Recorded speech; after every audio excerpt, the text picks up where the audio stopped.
کیا غداری کا الزام لگا کر حراست میں لینے کا عمل رک پائے گا یا نہیں؟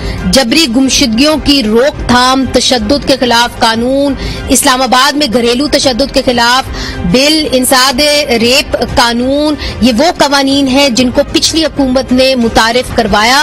کیا ان قوانین کو عملی جامہ پہنایا جائے گا یا نہیں؟ اور الیکشن کب ہوں گے؟ کیا اسمبلیاں اپنی مدت پوری کریں گی کہ نہیں؟ ہمارے ساتھ اس وقت موجود ہیں نون لیگ کے سینیٹر اعظم نذیر تارڑ جو وفاقی وزیر قانون ہیں اس وقت ہمارے ساتھ. بہت بہت سب سے آپ کو پہلے مبارک ہو تارڑ صاحب کہ آپ کو یہ عہدہ ملا. تارڑ صاحب، بطور وزیر قانون آپ کی ترجیح کیا ہوگی؟ چونکہ وقت آپ کے پاس کم ہے، کچھ مہینے ہی آپ کے پاس ہیں، میکسیمم 1 سال ہوگا، تو آپ کی ترجیح کیا ہوگی بطور وزیر قانون؟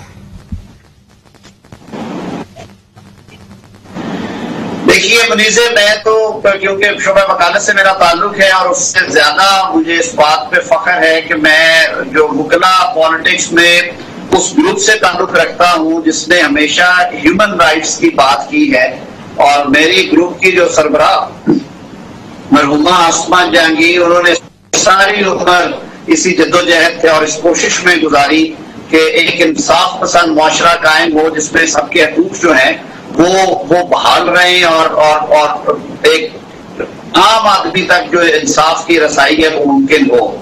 میری پارٹی کا منشور بھی کچھ اسی طرح کا ہے اور ہم تو خود اس کرب سے اور اس اذیت سے گزر کے آئے ہیں، تو انشاءاللہ العزیز وقت کم ہے، لیکن مجھے امید ہے کہ ہمارے جو کولیشن پارٹنرز ہیں ان کی سپورٹ حاصل ہے اس حوالے سے.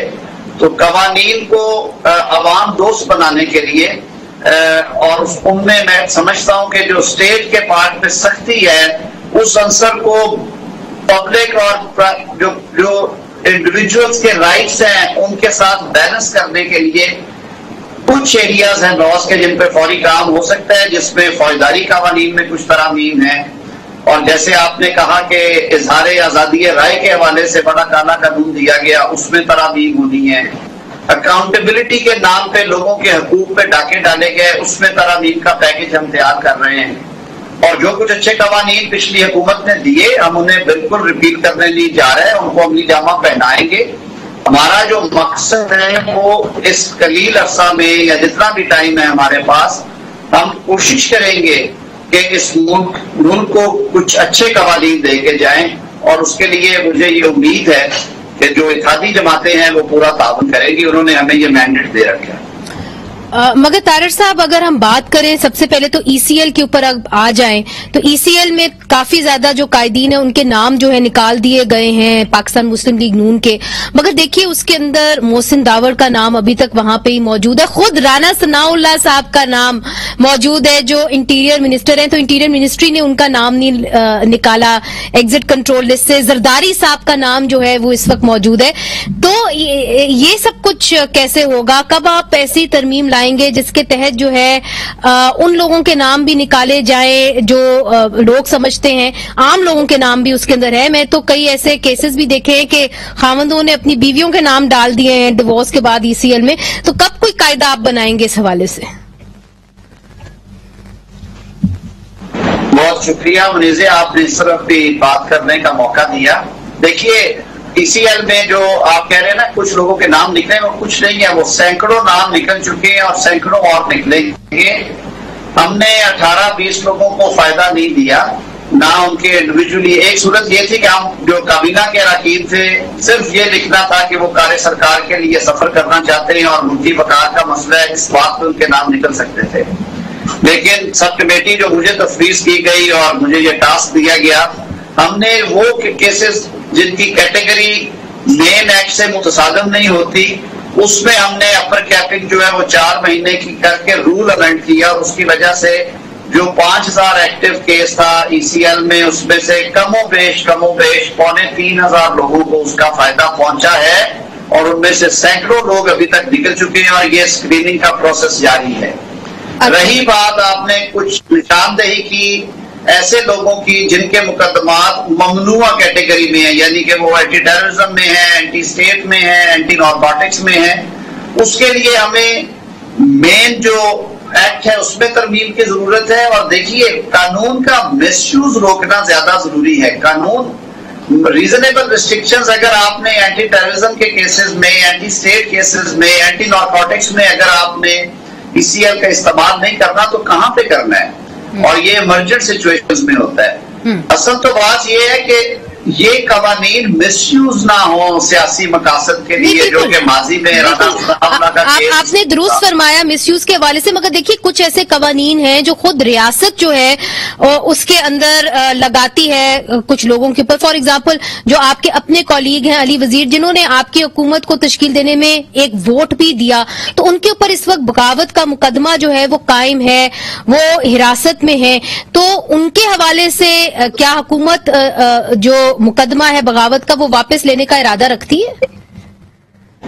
منیزے میں تو ذاتی طور پہ سمجھتا ہوں کہ 124A موجودہ شکل میں کالونیل لا جو ہے اس کی کنٹینویشن ہے، اور اس پہ میں نے خود سجیسٹ کیا ہے کہ ایک ریویو کمیٹی جو ہے وہ بیٹھے، اور PPC میں ایسے قوانین جو کہ انگریز دور میں عوامی رائے عامہ کو دبانے کے لیے بنائے گئے تھے، ہم ان کو ریویو کریں. جو پیکا میں ماڈرن جو کالونیلزم تھا ہمارے ہاں جو پچھلے سالوں میں ہمیں نظر آیا، اس حکومت نے جو قوانین بنائے جس سے آپ کے بنیادی آئینی حقوق جو ہیں وہ سلب ہوتے ہیں یا ان پہ کسی طرح سے کسی قسم کی قدغن لگتی ہے، ان ساروں کو ریویو کرنے کے لیے انشاءاللہ العزیز ہم نے کام شروع کر دیا ہے. اور آئی ہوپ کہ جو متعلقہ سٹیک ہولڈرز ہیں ان سے ڈسکس کرنے کے بعد ہم مناسب ترامیم لائیں گے، اس حد تک کہ اگر یہ یکسر ختم نہیں بھی ہوتے تو کم از کم ان کے مس یوز کے اوپر افیکٹو لگائے جائیں. اور چونکہ تمام صحافی برادری یہ انٹرویو دیکھ رہی ہوگی، تو اگر کلیئر ہو جائے بات، آپ اوریجنل پیکا لا کے بارے میں بات کر رہے ہیں، اس کے اندر شک نمبر 37، شک نمبر 19، 20، اس کے اوپر بھی اعتراضات جو ہیں وہ Pakistan federal union of journalist کو رہے ہیں. جی بالکل منیزے، میری اس سلسلے میں مریم اورنگزیب جو ہماری وزیر اطلاعات ہیں ان سے ایک دفعہ تفصیلی مشاورت ہو چکی ہے، اور یہ ایشو ہم کیبنٹ میں لے کے جا رہے ہیں. اور میرا ووٹ جو ہے وہ بالکل اس کے ختم کرنے کے لیے ہوگا، اور اس میں جو ضروری ترامیم ہیں وہ پورشنز جہاں پہ انڈیویجولز کے رائٹس جو ہیں جو کہ گارنٹیڈ ہیں انڈر دی کانسٹیٹیوشن وہ کمپرومائز ہوتے ہیں، اور بلا شبہ وہ ایریاز جو ہیں وہ الٹرا وائرس ٹو کانسٹیٹیوشن ہیں. کورٹ بھی کچھ کہہ چکی ہے اس کے بارے میں، اسے انشاءاللہ العزیز ہم ختم کرنے کے لیے افیکٹو میجرز لیں گے، اور اس کے لیے بہت زیادہ انتظار کی ضرورت نہیں. یہ ہمارا جو فوری ایجنڈا ہے پیکا لا اس میں شامل ہے. یہ تو بڑی اچھی خبر آپ نے دے دی کم از کم صحافی برادری کے لیے. تو ناظرین، وزیر قانون یہ کہہ رہے ہیں کہ جو پیکا لا ہے جس کو black law Pakistan federal union of journalist کہہ چکے ہیں، جس کے تحت آزادی اظہار رائے کے اوپر قدغنیں لگتی ہیں، تو اعظم نذیر تارڑ صاحب کا یہ کہنا ہے کہ اس کو جلد ختم کرنے، ترمیم کرنے کا جو ہے ان کا فوری ایجنڈا ہے. ناظرین ادھر ایک وقفہ لیتے، وقفے کے بعد اور بہت سارے سوال ہیں. نیب کا جو دائرہ ہے اس کا کیا مستقبل ہوگا، اور بہت سارے قوانین ہیں جس کو تارڑ صاحب خود کہہ رہے ہیں کہ عوام دوست ہو سکتے ہیں. وہ کون سے ایسے قوانین ہیں، وہ کب آئیں گے، پوچھیں گے تارڑ صاحب سے بریک کے بعد. ویلکم بیک ناظرین، ہمارے ساتھ ہیں نون لیگ کے سینیٹر اعظم نذیر تارڑ جو وفاقی وزیر قانون ہیں، اور بات کر رہے ہیں کہ کیسے یہ حکومت عوام دوست جو قوانین ہیں اس کو لے کے آئیں گے. مگر تارڑ صاحب اگر ہم پنجاب کی طرف دیکھیں جو پاکستان کا سب سے بڑا صوبہ ہے، ادھر تو ایک ڈیڈ لاک قائم ہے، اور وہ جو ڈیڈ لاک ہے اس سے آپ کیسے نکلیں گے؟ اس لیے چونکہ ابھی جو وہاں کے وزیر اعلیٰ ہے آپ کی پارٹی سے حمزہ شہباز صاحب، ان کو تو ابھی تک اوت تک نہیں لینے کی موقع ملا. بڑا انفارچونیٹ ہے منیزے. دیکھیے جو فریمرز آف کانسٹیٹیوشن ہے انہیں شاید یہ بالکل اندازہ نہیں تھا کہ ایک وقت ایسا آئے گا جب آئین پہ عمل درآمد کرنے والے لوگ جو ہیں وہ ایسے آ جائیں گے جنہیں آئین سے کسی قسم کا کوئی وہ ہوتا جو اس کے تقدس کا خیال نہیں ہوگا. یہی ہو رہا ہے وہاں پہ. اب لکھی بات ہے، قانون یہ کہتا ہے آرٹیکل 130 کے چیف منسٹر کے الیکشن کے فوراً بعد یہ گورنر پہ ذمہ داری عائد ہوتی ہے کہ وہ حلف لیں گے چیف منسٹر سے، اور آپ نے رواجن دیکھا سال ہر سال سے یہ روایت رہی ہے کہ ادھر الیکشن ہوا ادھر 4-6 گھنٹے میں یا میکسیمم اگلے روز حلف ہو جاتا ہے، اور اس کے بعد چیف منسٹر جو ہے وہ اپنا آفس سنبھال لیتے ہیں۔ مگر تارڑ صاحب اب تو ڈیڈ لاک قائم ہے، تو اس ڈیڈ لاک سے کیسے پاکستان مسلم لیگ نون نکلے گی؟ چونکہ انہوں نے تو منع کر دیا ہے، وہ تو کہتے ہیں کہ جی میں کنونسڈ ہی نہیں ہوں کہ جو وزیر اعلیٰ ہے ان کا جو الیکشن ہے وہ قانون کے تحت ہوا ہے۔ وہ بالکل قانون کے تحت ہوا ہے، وہ عدالتی احکامات کے تحت ہوا ہے۔ عدالت نے اس میں جو گائیڈ لائنز دی تھی یا جو کورٹ کی آبزرویشن تھی اپنے فیصلے میں اس کے مطابق وہ الیکشن کروایا ڈپٹی اسپیکر پہ، اور عین آئین کے مطابق ہوا۔ میجورٹی نے ووٹ کیا حمزہ شہباز صاحب کے حق میں، اسی وجہ سے لاہور ہائی کورٹ نے گزشتہ دنوں میں یہ آرڈر جاری کیا، اور اس میں انہوں نے اس توقع کا اظہار کیا کہ صدر مملکت کیونکہ ایک ہائیسٹ کانسٹیٹیوشنل آفس ہے، کورٹ نے جوڈیشل ریسٹریٹ ایکسرسائز کرتے ہوئے پہلی دفعہ انہیں حکم جاری نہیں کیا، بلکہ کورٹ نے یہ کہا کہ ہم ایکسپیکٹ کرتے ہیں کہ آپ بندہ مقرر کریں گے اور وہ اوتھ لیں گے، مگر اس کے باوجود اوتھ نہیں دیا جا رہا، تو اب آگے کا لائے عمل کیا ہوگا؟ وہ دوبارہ میٹر ہے اس وقت ہائی کورٹ میں، اور کل صبح وہ ٹیک اپ ہو جائے گا، اور مجھے کبھی یقین ہے کہ کورٹ صوبہ پنجاب میں جو ایک سنگین صورتحال ہے اس کو سامنے رکھتے ہوئے ایک افیکٹو آرڈر جاری کرے گی۔ انشاءاللہ یہی آئین منشا ہے، یہی قانون۔ اچھا طاہر صاحب، آپ نے چونکہ عوام دوست قوانین کی بات کی، تو کچھ ایسے بھی قوانین تھے جو پچھلی حکومت لے کے آئی تھی جو واقعی میں آپ بھی میں سمجھتی ہوں کہ اس کو اچھا سمجھتے ہوں گے، جس طرح کہ جبری گمشدگیوں کی روک تھام کے لیے ایک بل آیا تھا جس کے اوپر شرین مزاری صاحبہ نے کہا کہ جی وہ سینٹ میں جا کے خود ہی گم ہو گیا ہے، تو سینٹ میں تو آپ بھی ہیں، اس کے حوالے سے پاکستان مسلم لیگ نون کیا لائے عمل طے کرے گی؟ دیکھیے اس میں کچھ کورٹ ڈائریکشنز بھی ہیں، یہ جو فورس ڈسپیرنسز والا ہے، اور میں سمجھتا ہوں کہ یہ ایک درینہ مسئلہ ہے، اس کو حل ہونا چاہیے، اور اس کے حل کے واحد جو فورم ہے وہ پارلیمان کا فلور ہے، اس پہ بھی انشاءاللہ العزیز اس کو آگے بڑھائیں گے۔ اس کے علاوہ جو پازیٹیو چیزیں ہوئی ہیں، جیسے شروع میں آپ نے ذکر کیا اینٹی ریپ لاز ہیں، یا جو ڈومیسٹک وائلنس کا قانون ہے، اسی طرح کیپٹل ٹیریٹری کے حوالے سے کچھ ایک دو اور اسپیشل لاز دیے گئے، عورتوں کی جو وراثت کے قوانین ہیں ان کو تھوڑا سا اور فائن ٹیون کرنے کی ضرورت ہے۔ ان سارے قوانین کو بنانے کے بعد اب ضرورت ہے کیونکہ عمل درآمد جو ہے اس کو یقینی بنایا جائے، اور اس کے لیے انشاءاللہ العزیز ministry of law and justice جو ہے وہ بالکل افیکٹو میئرز لے گی۔ ہم جو لاجسٹک سپورٹ ہے وہ اس کے لیے ارینج کر رہے ہیں، اینٹی ریپ لا جو ہے اس کے لیے ہم کام کر رہے ہیں کہ جو اس کے لیے کمیشن بننے ہیں، اس کی نوٹیفیکیشن ہی نہیں ہوئی طاہر صاحب اب تک۔ اب دیکھیں ہمیں تو ابھی 4 دن ہوئے ہیں انہوں نے حکومت سنبھالے، یہ چیزیں کچھ ٹائم لیتی ہیں، لیکن یہ ہمارے جو فاسٹ ٹریک میں چیزیں ہیں یہ معاملات اس فاسٹ ٹریک پرائورٹیز میں ہیں۔ اور جو نیب کا ادارہ ہے اس کا کیا مستقبل ہے؟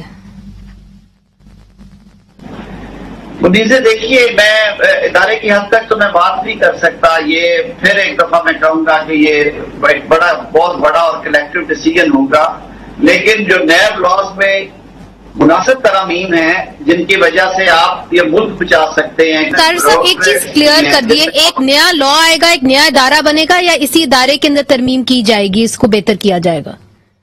میرا خیال ہے کہ فی الحال جو ایک ٹرانزیشنل ٹائم سے گزر رہے ہیں اسی قانون کے اندر گنجائش ہے، کچھ ترامیم پچھلی حکومت نے کی، ان کو لیے حکومت کرنا مشکل ہو گیا تھا، اتنا پریشر تھا بزنس کمیونٹی اور بیوروکریسی کی طرف سے، اور کچھ ترامیم انہوں نے جان بوجھ کے نہ کی کیونکہ اپنے مخالفین کو اور زیادہ تنگ کرنا چاہتے تھے، ان کو اور زیادہ گرل کرنا چاہتے تھے۔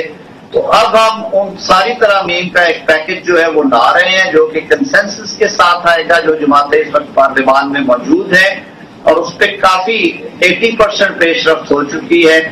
عید کے بعد اسے مشاورت کے لیے پیش کیا جائے گا جو ہماری اتحادی جماعتیں ہیں ان کے سامنے، اور مجھے امید ہے کہ اس میں کوئی ایسی شک نہیں ہے جس پہ کسی کو اعتراض۔ ایک خدشہ کیا اظہار کیا جاتا ہے پاکستان تحریک انصاف کی طرف سے، وہ کہتے ہیں کہ ہمارے خلاف اب انتقامی کارروائی ہوگی، خاص طور پہ سابق وزیر اعظم عمران خان صاحب کہتے ہیں اور اپنے تقریروں میں بھی کہہ چکے ہیں کہ جی مجھے وکٹمائز کیا جائے گا، میرے اوپر جھوٹے نیب کے کیسز بنائے جائیں گے. کوئی ایسا ارادہ ہے موجودہ حکومت کا؟ جو آج صاحب مسند ہیں کل نہیں ہوں گے.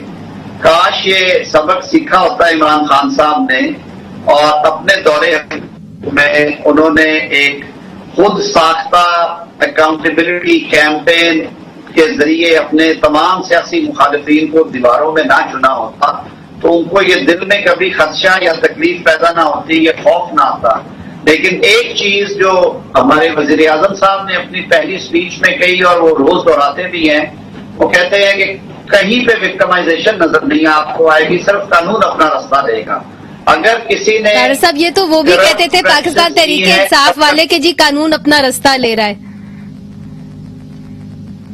منیزے اگر آپ دیکھیں پچھلے ایک ہفتے کی آپ پروگرس دیکھ لیں، آپ کو کتنی گرفتاریاں نظر آئی ہیں، آپ کو کتنے لوگوں کے نام ECL میں ڈلتے نظر آئے ہیں، آپ کو کتنے لوگ نظر بند ہوتے نظر آئے ہیں.